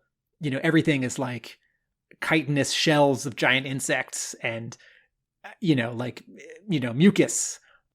So Cobra Commander is put back together with some snakes. And I appreciate it doesn't hit you over the head like Pythona or Globulus says, "You will put a Cobra insignia on your chest and go forth as the Cobra agent. Do what you will," right? He doesn't have the Cobra symbol on his blue cloth uniform. But we can put 2 and 2 together that, it was either going to be like an octopus or a beetle or a cobra or something, because this is a world of all these organic creatures. So in his hospital room, let's call it, as he's recuperating, next to him is the familiar Cobra Commander sort of battle helmet with the chrome that we recognize. "Put it on, hide your shame, you have been summoned," says Pythona as she comes in the room. So this is the introduction of the first Cobra-La characters that we would recognize from the movie. Pythona, flanked by 2 royal guards, escorted to a sort of giant door. Again, sort of familiar kind of technology that we'd recognize from G.I. Joe the movie, a giant door which is kind of teeth of a kind of unseen organic creature that opens to come into this cavernous dome where we see a 1-page splash of Globulus being introduced here, sort of. We're not shown his entire body here, but we do know from having seen second print covers that he is kind of the Globulus that we know and love, even if it's shadowed here. And I wish that second print cover had been saved for a different comic, because I think that's the kind of thing that, I think that's a fun reveal that you want to actually be revealed in the comic. So he's talking now to Cobra Commander in the best Burgess Meredith voice. "I found you lost in the outside world, aimless, searching for meaning, and brought you to Cobra-La, gave you purpose, and this is how you repay me. People worship only the organic, the gifts of the flesh and natural order of life." And so he's got this blasphemous technology that we've still not quite seen. Cobra Commander sort of making his case. He's been brought in. He's sort of been promoted. But he's gone too far. And he is going to be put to death by these 3 royal guard before he unveils something that makes, again, that familiar sound effect, zook truck truck, that he releases these insect robots upon the royal garden, which kills them in rather gruesome ways. And seeing those insects made me think Insecticons. Did you have the same thought, Tim? Yes, in a good way. In a bad way, it also made me think of all the like tiny stupid things that become Transformers in the Michael Bay movies, like a Pepsi can and a toaster and like an actual insect or whatever. But yeah, cool. Insecticons. Or, you know what these actually really remind me of? Deluxe Insecticons. And folks, if you don't know the difference because you're a Joe fan, the first 3 Insecticons are black, purple, and yellow. And then the next wave, it's 4 other toys, and they were like green and red and maroon and orange. The page where the 3 Royal Guard try to execute Cobra Commander, he tumbles out of the way, which is really cool because this has never been a physical character in comics or in cartoons. He's never, like thrown punches and attacked in that way. He commands from the back, or he's on the top of a his tank, or he maybe fires his weapon. So that was a fun change. Yeah, we're looking at a more bloodthirsty and physically capable and ruthless Cobra Commander. So based on this sort of survival of the fittest, I think Cobra Commander is able to convince Globulus that he could go, and not just go, but go with a new title and a special mission for the outside world. But before he goes back to his lab. There's this giant vault, clunk, it opens, and then there's this double-page reveal of Megatron, who's armless and harmless, perhaps? I don't know. Probably not. Can't rely on Megatron to be completely harmless. And he's almost in this sort of subservient bowing position that he's been locked into as Cobra Commander monologues about how he has been able to... He's got some secrets that he's not shared with Globulus, that he's found out about the Transformers civilization in space beyond, and that he's found a way to tear those secrets from Megatron and look to harness them. He leaves Megatron behind, and as he does so, Megatron has a single eye that sort of turns on in red, and gives us, the audience, a slightly disturbing grin. This snow vehicle that we then see in the next page, sort of tracked snow vehicle decked out in A-Team colors with a red stripe. So right, so when we saw that in the preview, right, it's on page 3 of the comic, so we did see it in a couple other comics the last few months. I thought, is this supposed to remind me of Kit and the A-Team van? Because I actually don't know what snow tracked vehicles look like nowadays. I sort of knew what some of them looked like 20 years ago. So that's fun. Yeah, sort of 80s action vibes, I guess. His driver, right? He says, "Globulus insisted you join me on my mission, but I will not entertain your foolish questions, Grunt. Now drive." Is he calling him Grunt like soldier? Hey, you? Or is this person's name Grunt? Yeah, there's been a lot of debate about this, because he does say, "I will not entertain your foolish questions, Grunt." Is that his name, or is it kind of just a bit of a throwaway insult term? It's like, could he have said worm or underling or some other such? I am hoping that it's just some guy, because the IDW run took a lot of guys who didn't have facial hair and gave them goatees. And I didn't love that. Like Mainframe, right? Wasn't Mainframe? Yep, Mainframe. Yep. And it's a small thing to be irked about. And I know that, like fashions change with the time. So, it's like, well, Roadblock had, I guess Roadblock had a mustache, which became a goatee. And no one's going to hire The Rock to be in a live action movie and have him have a mustache. It's like, no, that's a goatee or that's a beard. I get it. But so either this comic is like not wasting any opportunity to insert one more character, one more little hint appearance. I don't even want to say Easter eggs, right? Pythona isn't an Easter egg here. She's a character. She's a supporting character. But this guy is, he's got a full beard. His hat changes from green to blue. I really hope that in issue 3 of Duke isn't like, all right, I've captured you, chauffeur for that guy with the silver face. Join my team. What are we going to call you? Well, they call me Grunt. I was like, no, don't do that. I'll point out 2 main thoughts that I've got here. So the first one is that he talks about the fact that he's that this guy Grunt is in a disguise. You should take on a disguise as well. It will draw less attention. So it implies that he's in disguise. The logical explanation is that he's been sent there by Globulus to accompany Cobra Commander. So he is one of the Cobra-La, so would have blue skin and would stand out. Could he be another Cobra-La character like Nemesis Enforcer, Nemesis Immortal, as he's now called?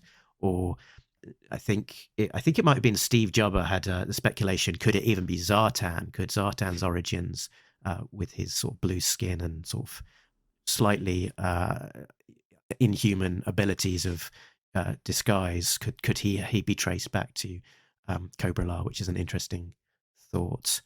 So yeah, what we're seeing of this guy is not this guy. But beyond that, calling him Grunt, there seems to be the writing here from Joshua Williamson seems to have a lot of intentionality behind it, a lot of thought, careful choosing of individual words, and he would know that Grunt is a character. So to have it coming out of nowhere, either he's playing with us as the audience and making us speculate about what that word means, or he's got some thought behind it. But I don't think it's an accident that word is used. It may be something that comes of something, or it may not be anything. One more quick thing going back 2 pages. The panel where we see Cybertron, although I realize now it's not Cybertron. I think that's the Matrix. Uh-huh. Or that's a very different take on Cybertron, because the Cybertron we've always seen doesn't have a giant hole in it. Anyway, there's a white and blue guy here. It's like Omega Supreme, but in white and blue. And for our Joe fans who aren't big Transformers fans, that's a Guardian robot, and Omega Supreme is one of them, and they're ancient. Okay, so back to the final 2 scenes. So the final page.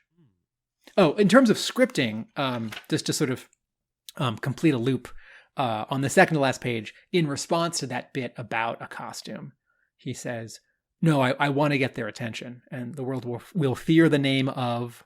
And you turn the page. Cobra Commander, right? The dialogue is finished, even though we cut elsewhere. We cut to Florida, which is where the previous page ends with a map on a globe hologram. Okay, so I liked this comic a lot. Peppy writing, many familiar things, some new things, some things turned on their head.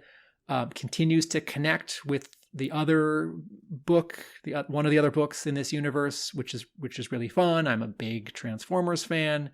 A lot of respect being shown for all of these characters and properties, and a mix of old and new. Writing, art, color, lettering, design, great book. This is not a good last page. Oh.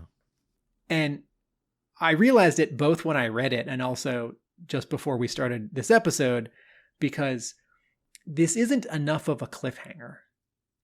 One more thing needs to happen, like either as the camera over these 3 panels on the final page tracks in closer and closer to this shack in the swamp, right? There's a shack with a little bit of a dock on the water, and there's some trees behind it. And in the first 2 panels, you can see that something's on the door, but you can't see what. And then on the final panel, you see what's on the door is a sort of beefed up Dreadnoks logo. Looks like, and then written over it is the word Dreadnoks, and it's sort of dripping as if it was like spray paint.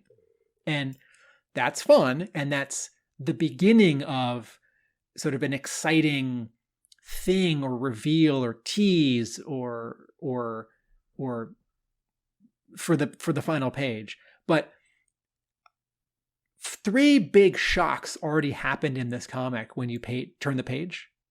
And, the Cobra-La reveal and the rebellion of Cobra-La and the 2-page spread of Megatron, right? And the turn page on Globulus and the turn page on Pythona, right? 5 medium and big things have already happened. And either like we need to continue into this door and someone is there and it's a surprise, like it's Zartan or it's Zarana or it's like Zarana and she's holding a little Cobra-La octopus, or it's Duke, right? Like what's going on, or it's like it's Mercer, right? Or it's a corpse. It doesn't even have to be a person in this. I mean, I think this page either needed to be somewhere else with someone else, or it needed to be here with someone. And if you're reading the collection later this year, no big deal. You just turn the page and then you keep reading. But in terms of, sort of how satisfying like Transformers #1 was and Transformers #2 and Duke #1, not a good last page. Okay. I mean, that's one person's opinion. I think as a last page, it kind of, for me, it kind of fulfills probably its intent, which is like, here's what's coming next issue to look forward to. It's going to be the Dreadnoks. And you think, Dreadnoks already in Cobra Commander. Right, that's going to be cool. And that was enough for me. Fair. And I spy on this page, Dreadnok logo. This is the G.I. Joe classified Dreadnok logo, which was created by Vertebrae 33 and features on the likes of, I think, the Zartan classified packaging. So, cool that they're using that. Seeing as we're talking about some I Spies, let's get into a couple more. I spy with my little eye. There was some discussion I saw online about Cobra Commander's sibilants, so those sort of rolling S's that he's got, and that maybe it was a little bit inconsistent. I think for the most part it is relatively consistent. Pre-accident, when he's just that scientist, he's not got any of the S's. But after the accident, I think he's part of that. The damage inflicted on him from it and the subsequent Cobra-La repairs has probably created that sort of speech defect with the S's. I've always felt like it's a choice and an affectation. It's like wearing a fedora. Because on the second to last page, when he talks to his driver, I guess he does it once, right?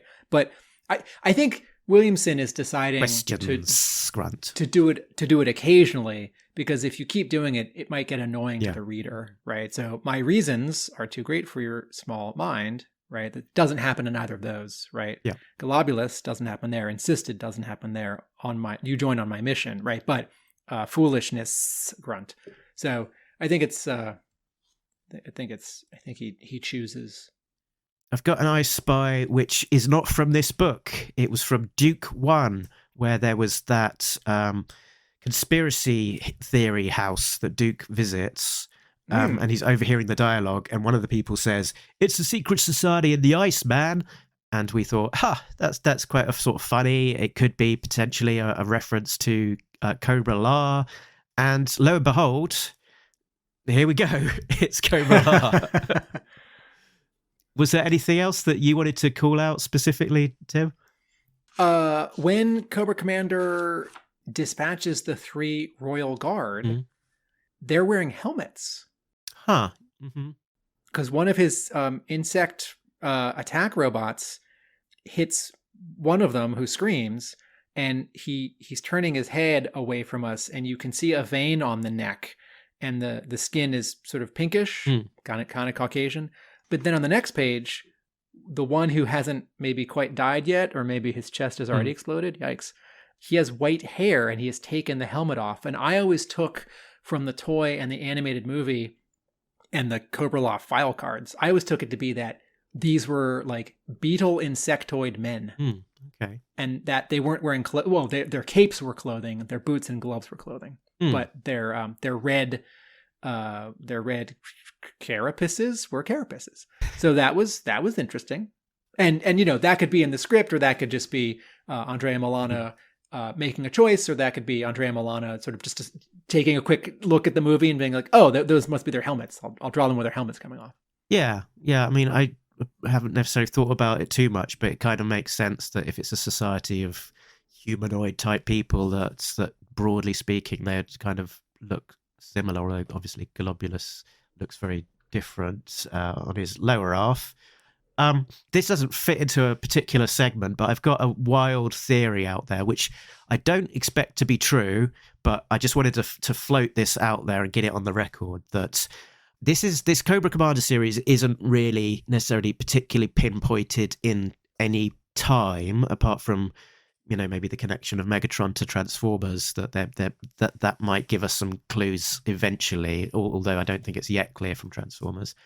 This could be in the future, and it could be that Duke goes on his adventure, issues 1 to 5, is tracked down by G.I. Joe and turned against G.I. Joe because they're the antagonists to his crusade.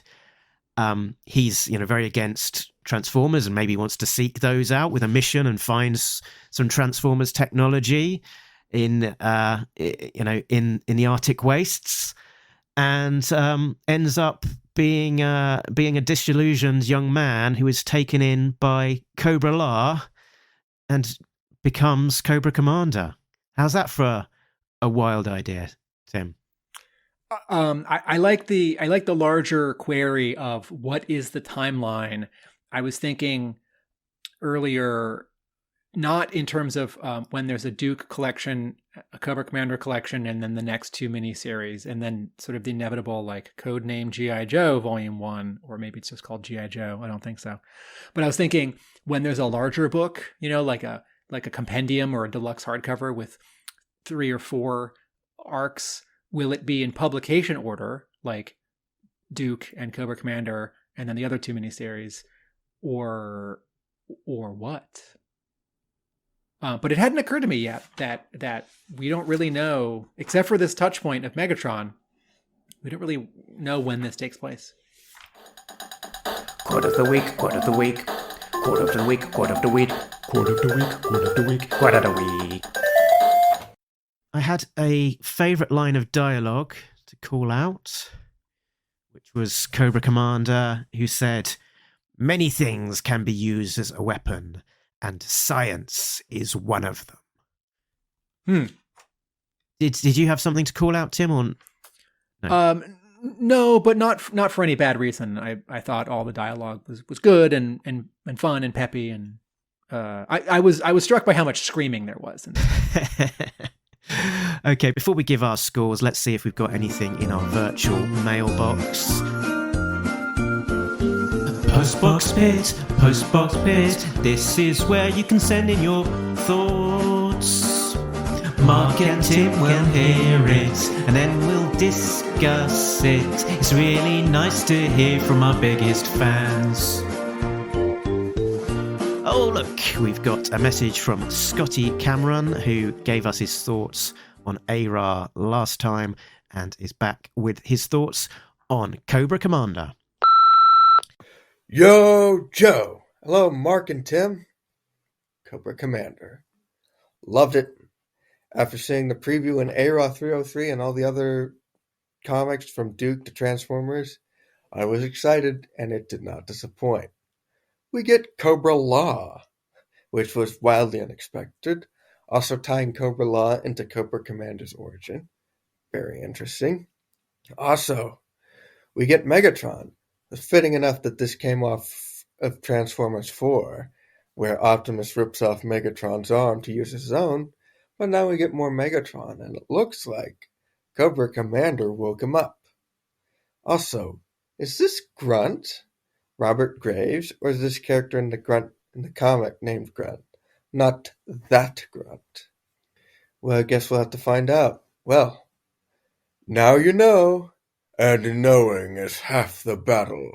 Thanks, Scotty. So Thanks, Scotty. If you want to reach out to us, like Scotty, with your thoughts on our coverage of anything G.I. Joe, or your thoughts on the latest issues as they come out, feel free to contact us via our voicemail facility. You can find that by going to talkingjoe.co.uk, scrolling down to the bottom of the page and clicking the link to leave us a voicemail. It's Joeage time. Welcome back to Bergie, who just had to step out. But as we're sort of concluding, do you want to just give us your Yojo Cola score out of 10 and your in a nutshell summary of how you felt about this issue?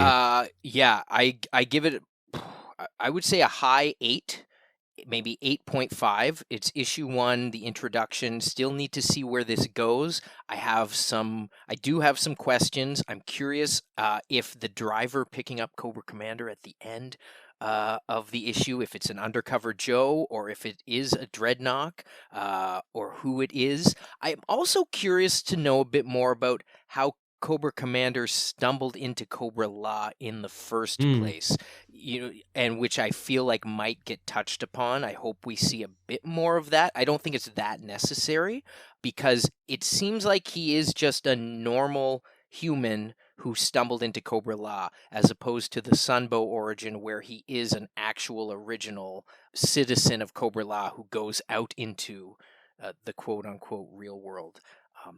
But really good. I also did enjoy Duke #1. I know we're not talking about that, but I think, again, by the same writer as well, it's nice to see that Joshua Williamson is flexing different takes, where we've got Duke, who is giving us that. It almost is like, okay, let's give a harder, a more military based Joe comic with this more horror sci-fi based book. And it's I'm super excited about Skybound, and I'm telling everybody, like, if you're a Joe fan, give it a shot. Like, the classified toys are what is really dominating the conversation, I think, amongst Joe fans right now. Rightly so, because it's great. They're great, and it's very exciting, and it seems to have reignited the fan base, which I haven't seen, and it's been like, in like 10 years, like, to see this much excitement around G.I. Joe. And now the fact that we've got this great comic series starting again, and of course Larry's continuing that stuff. It's looking better than ever. Great art on that stuff. I have a lot of thoughts about G.I. Joe comics, and you guys are the first people to ask me about them, so I appreciate it. But it's good. I'd say strong 8.5 out of 10. I think 10's pretty hard to win, but art beautiful, dialogue great. My one gripe, and this has been since the original 5-page preview was released and kind of left a weird taste in my mouth, was the gory scene in the first 5 pages where Cobra Commander then leaves a trail of blood in the shape of the exact Cobra logo. I found that a bit like, okay, but like, does he have a gun that shoots it out in the shape of the Cobra logo in blood? Like, does he have a stamp? Like, or did he actually take the time to write out a Cobra symbol with his finger? Like, he's finger painting it in the snow after murdering a guy and then, like, escaping? Like, no matter how I thought of it, I was just like, that's just, I mean, if I was 7 years old and saw this on Saturday morning, I would have been like, whoa, that's crazy. But as a non-7-year-old, I find it, little things like that in comics, when you read enough comics, every now and then you get a panel like that, and you're like, really? Okay, I guess I'll just take that. But that loses one demerit point. Yeah, it's like, it looks like it's literal, doesn't it? That snake in the snow. It could have, was it Cobra Commander doing his finger painting? Was it the last act of the dying man? Was it his freaky hairdryer gun leaving a pattern when it gets shot? I don't know. That's a good theory. I didn't think it could have been the last act of the guy, but I don't think Cobra Commander's wearing the Cobra logo. He's not wearing a logo, is he? So it wouldn't make so much sense. And the guy's index finger doesn't have blood on the tip, so he didn't draw that. What's your take on that? Like, what do you think, Tim? What do you? I'd sort of thought that it was like trying to have it both ways, that like the blood happened to pool that way, and the camera sort of focuses on it. But then the more I thought about that, that's too much of a stretch. So I think this ties in with Cobra Commander's comment about wanting to be seen and not be subtle or undercover. So he's going to kill this guy in a big, dramatic way so that news will spread, and he's going to, if not brand the man, then brand the scene. You know, Tim, I think you just no-prized that for me. I kind of like that. I that makes sense. He really wants everybody to know exactly who did this. He says, "I want the attention." Later on, so maybe that's it. Yeah, that's maybe he's got a stencil. Oh, you no-prize that for sure. Nice work. I like that. Great. Then I guess this goes up to a 9 for me. So time for our Joage. 7, 8, 7. I think it's a step down. It's a step down because it was so violent. I mean, remember the first couple years of IDW's Real American Hero had a mature readers label on it, right? Like, anyway, a very, very happy 7. Also, not to dig into that final page. It's not my favorite final page. So Duke felt more cohesive, and I'm not saying Cobra Commander 1 lacked cohesion or fell apart, but it jumps around a lot more, and I think that'll pay off later. But as a comic by itself, I'm aware 7, but I really liked it. Yeah, I'm sort of in the same boat. When I first read this and I got to the end and I was thinking about how would I give it a scoring, I was like, I'm not sure I know how I feel about it at the time. I thought, like, do I score this really high, or do I score it really, really low, or do I need to know the rest of the context, the rest of the issues to actually know how I'd feel about it as a whole? Because this is just one issue on its own, and it could go either way. It could be build on it and be something I really love, or it could go in a different direction that I really dislike. And sort of generally, Cobra-La has been a concept that I like less, but I think they handled it really, really well here, and so I'm quite excited about that as a prospect. And as it's percolated with me, I think I've felt like I like it more and more. So yeah, maybe something like an 8, but with a kind of a ... behind that, because I don't necessarily know that it's going to be a momentum behind that will continue, that I keep on, I'll enjoy it or be surprised by the next issue as much. Mm-hmm. Okay, so that was a good dig into all things Cobra Commander issue 1. Next time on Talking Joe, we will continue to cover the latest issues as they come out.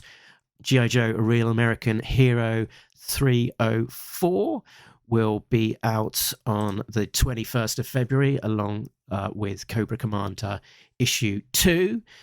Duke is out on the 31st of January, so probably will have been out already by the time this hits.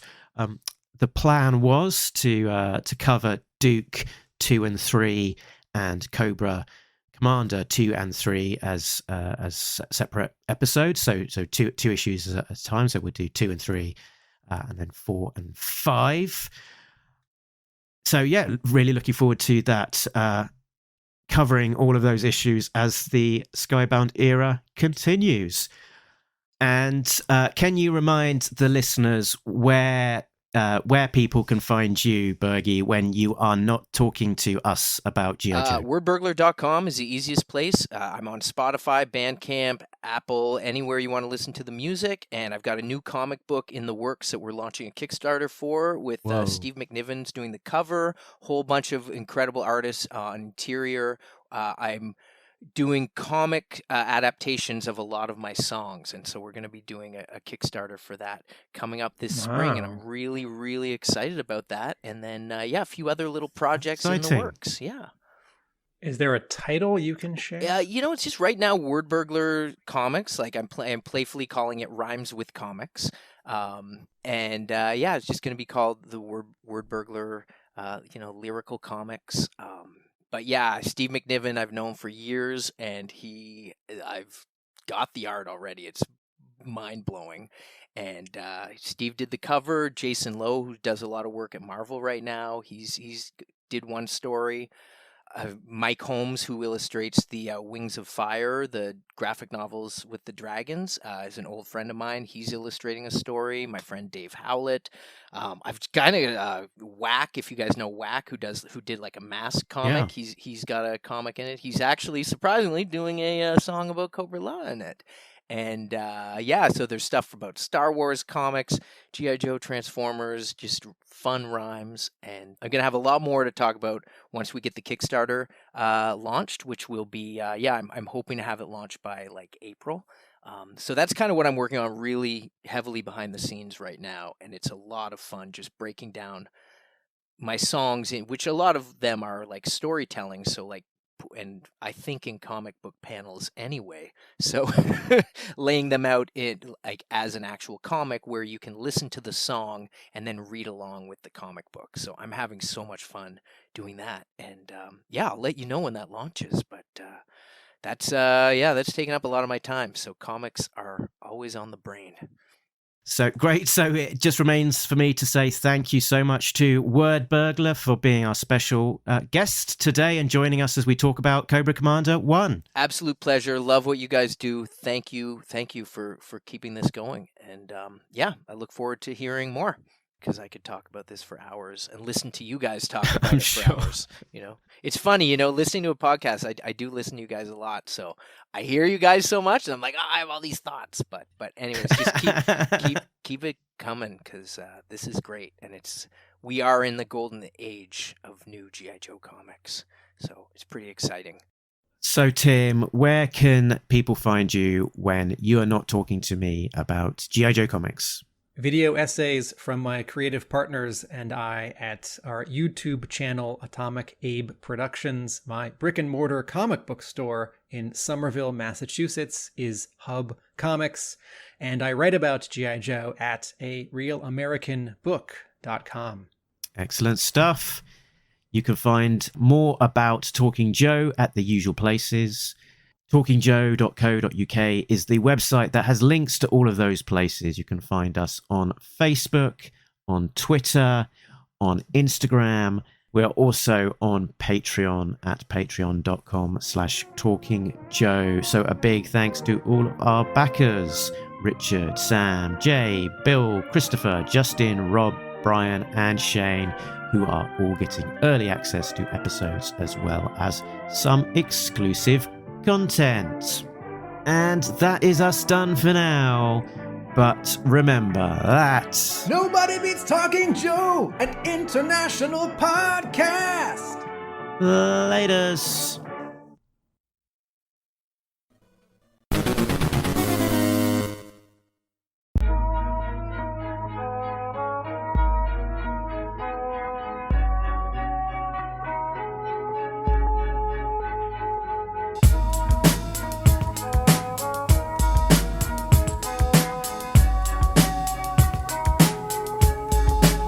Somewhere deep within the Himalayas, hidden away is a civilization of bioengineered innovations. I ain't faking. They're a chit in this nation who enjoy dressing up in living crustaceans. They're building installations made from snakeskin with a little bit of caterpillar baked in. I knew a patient who tried escaping. They gave him spores that made his brain vacant. It's obvious around the Cobra camp, I'm hearing rumors that Galabulus looks like a flying tumor. Humanoid upper body with the crab on his face. Serpent sail coiled like a cobra has it encased in a spear that flies around a magical place. Mountain-like fungusoid shoots spores into space. War with that place is suicide, we're not a threat. Heard they have tentacle bombs and I don't wanna go to Cobra-La. Please don't make me go. You might as well say goodbye when they say hello. Turning into a snake ain't worth the bad pay. Was once a man, I wanna stay that way. Was once a man, I wanna stay